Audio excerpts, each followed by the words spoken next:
Sometimes a single course isn't enough to cover a complex topic.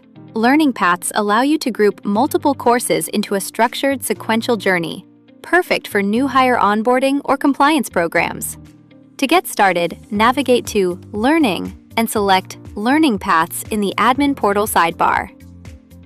Your dashboard displays all active learning programs as distinct cards, showing you the path's category badge, the number of courses and learners, and its deadline at a glance. To build a new learning path, click the New Learning Path button. Select a type, like Compliance, and give your path a clear name and description. You can also set an optional relative deadline. For example, entering 30 gives the learner exactly 30 days to finish all courses from the moment they are enrolled.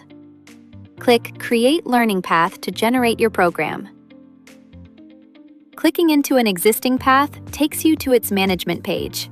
The default Overview tab acts as your analytical dashboard, showing high-level engagement metrics, enrollment statuses, and activity trends over the last 12 months. To build or edit the actual learning path, switch to the Courses tab. Here, you can define the sequence by easily dragging and dropping courses. To expand the journey, click Add Course, select a course from your organization, and add it to the path.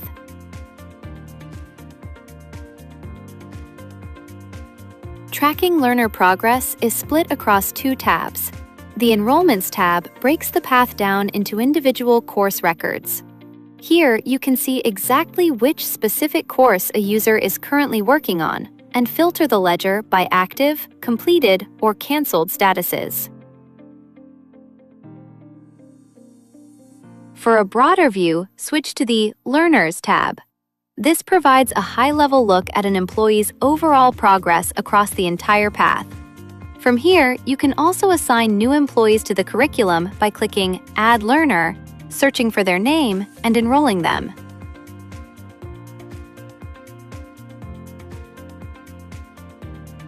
Finally, the Settings tab allows you to update core details like the path's name, deadline, or type.